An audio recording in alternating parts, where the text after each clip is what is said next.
Iran அமெரிக்க போர் ஆட்டத்தை தலைகீழா மாற்றிய ஈரானின் 5 வியூகங்கள் இதுதான். பிப்ரவரி 28, 2026 அன்று தொடங்கிய அமெரிக்க இஸ்ரேல் கூட்டு தாக்குதல் ஈரானை நிலைகுலைய செய்ய என்று எதிர்பார்க்கப்பட்டது. ஈரானின் வான் பாதுகாப்பு அமைப்புகள் தகர்க்கப்பட்டு உச்ச தலைவர் அயதுல்லா அலி கமேனி மற்றும் 40 உயர்மட்ட தளபதிகள் படுகொலை செய்யப்பட்ட நிலையில போர் தொடங்கி 17 நாட்கள்ல ஈரான் வியக்கத்தக்க வகையில மீண்டு வந்திருக்கு. வல்லரசு நாடான அமெரிக்காவையே திணறடித்து சீனா மற்றும் நேட்டோ நாடுகளின் உதவியை நாட வைத்துள்ள ஈரானின் அந்த முக்கிய 5 நகர்வுகள் இதுதான். 1. மொசைக் பார்முலா அதிகார பரவலாக்கம். ஈரானின் மைய அதிகாரம் அதாவது ஜெனரல் கமாண்ட் தகர்க்கப்பட்டா ராணுவம் முடங்கிவிடும் என்று அமெரிக்கா கணக்கு போட்டது. ஆனா ஈரான் மொசைக் பார்முலா என்ற அதிகார பகிர்வு முறையை கையில் எடுத்தது. இதன்படி ஒவ்வொரு ராணுவ பிரிவும் தனிச்சையாக முடிவெடுக்கும் அதிகாரம் பெற்றது. தலைமை அலுவலகங்கள் அழிக்கப்பட்டாலும் களத்தில் உள்ள சிறிய பிரிவுகள் சிறிய ட்ரோன்கள் மூலம் அரபு நாடுகள் மற்றும் அமெரிக்க இலக்குகள் மீது தொடர் தாக்குதலை நடத்தி வருகிறது. இது போரை நீண்ட காலத்துக்கு இழுத்தடிக்க ஈரானுக்கு உதவுகிறது. உலக பொருளாதாரத்தின் உயிர்நடையாக கருதப்படும் ஹார்முஸ் ஜலசந்தியை ஈரான் தனது கட்டுப்பாட்டுக்குள்ள கொண்டு வந்தது. ஜனாதிபதி ட்ரம்ப் கப்பல் போக்குவரத்தை ஊக்குவிக்க முயன்ற போது ஒரு பெரும் சரக்கு கப்பலை இடமறிச்சு ஜலசந்தியை முடக்கியது ஈரான். மேலும் கடலுக்கு அடியில கன்னிவெடிகளை புதைத்து சர்வதேச எரிசக்தி விநியோகத்துக்கு அச்சுறுத்தலை ஏற்படுத்தியது. இது உலக நாடுகளை பீதியடை செய்திருக்கு. அமெரிக்காவுக்கு பொருளாதார நெருக்கடியை உருவாக்கி இருக்கு. அமெரிக்காவின் தாக்குதலால் ஏற்படும் பாதிப்புகளை உலகிற்கு தெரியப்படுத்த CNN போன்ற அமெரிக்க ஊடகங்களையே ஈரான் பயன்படுத்திக் கொண்டது. மினாப்பள்ளியில அமெரிக்க தாக்குதலால 160க்கும் மேற்பட்ட பள்ளி சிறுமிகள் கொல்லப்பட்ட செய்தியை ஆதாரங்களுடன் CNN வெளியிட்டது. இது சர்வதேச அளவில் ட்ரம்ப் நிர்வாகத்துக்கு பெரும் அவப்பெயரை ஏற்படுத்தியதுடன் அமெரிக்காவுக்குள் போர் எதிர்ப்பு உணர்வையும் தூண்டியிருக்கு. ஈரானின் வெளியுறவு அமைச்சர் அப்பாஸ் அமெரிக்க ஊடகங்களுக்கு தொடர்ந்து பேட்டியளித்து வராரு. இந்த போரை அமெரிக்கா ஈரான் முதலாக காட்டாம இஸ்ரேலுக்காக அமெரிக்க வீரர்களை பலி கொடுக்கும் போர் என சித்தரித்திருக்கிறார். அமெரிக்கா தனது வீரர்களை இஸ்ரேலுக்காக கொல்ல விரும்பினா நாங்கள் எங்களை காத்துக்கொள்ளும் என்றாவது கருத்துக்கள் அமெரிக்க மக்களிடையே ஒரு தர்ம சங்கடமான நிலையை உருவாக்கியிருக்கு. இதன் மூலம் ஈரான் ஒரு வலுவான சர்வதேச செய்தியை தெரிவிச்சிருக்கு.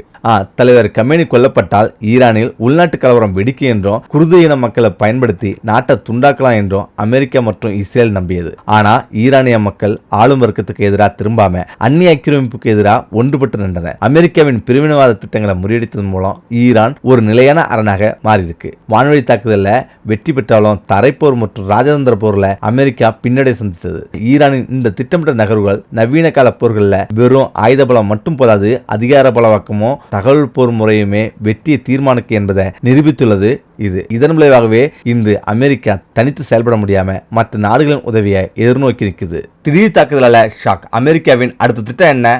அமெரிக்கா இஸ்ரேல் ஈரான் மத்தியிலான மோதல் தீவிரமடைந்த ஒரு நிலையில செவ்வாய்க்கிழமை அதிகாலை துபாய் உள்ளிட்ட ஐக்கிய அரபு எமிரேட்ஸ் பகுதியில் பெரிய வெடிப்பு சத்தங்களுடன் ஈரான் ட்ரோன் தாக்குதலை நடத்தியுள்ளது. இந்த சம்பவம் வளைகுடா பகுதியில் பாதுகாப்பு சூழ்நிலை மீண்டும் மோசமடைய செய்துள்ளது. இதனால மீண்டும் விமான போக்குவரத்து சேவையில பாதிக்க துவங்கியுள்ளது. மேலும் துபாய் அபுதாபியில் இருக்கும் வெளிநாட்டினர் சொந்த ஊருக்கு செல்வதற்கு தீவிரமாக முயற்சி செய்ய துவங்கினர். துபாய் ஏர் டிஃபென்ஸ் ஐக்கிய அரபு அமீரகத்தின் பாதுகாப்பு அமைச்சர்கள் ஈரானில் இருந்து வரும் ட்ரோன் ஏவுகணைகளை தடுத்து நிறுத்தும் நடவடிக்கையில ஈடுபட்டதாக அதிகாரிகள் தெரிவிச்சிருக்காங்க. துபாய் நகரம் மட்டுமின்றி எமிரேட்ஸ் முழுவதும் வான்வழி பாதுகாப்பு அமைப்புகள் செயல்படுத்தப்பட்டது. இந்த தாக்குதல்களை எதிர்கொள்வதற்காக ஏர் டிஃபென்ஸ் அமைப்புகள் செயல்படுத்தப்பட்டதால பெரிய சேதங்கள் தவிர்க்கப்பட்டதாக கூறப்படுது. இந்த பதற்றமான சூழ்நிலையில உலகின் மிகவும் பரபரப்பான விமான நிலையங்களில் ஒன்றான துபாய் இன்டர்நேஷனல் ஏர்போர்ட் தற்காலிகமாக சேவையை நிறுத்த வேண்டிய நிலை ஏற்பட்டது. பின்னர் பாதுகாப்பு உறுதி செய்யப்பட்டதும் விமான சேவைகள் மீண்டும் தொடங்கப்பட்டது. இப்போ வெனிசுலாவை இழக்கும் ட்ரம்ப் அது என்ன 51 புஜரா பகுதியில் உள்ள கச்சா எண்ணெய் சேமிப்பு கிடங்குல ட்ரோன் தாக்குதல் நடத்தப்பட்டதால தீ விபத்து ஏற்பட்டது. இந்த பகுதி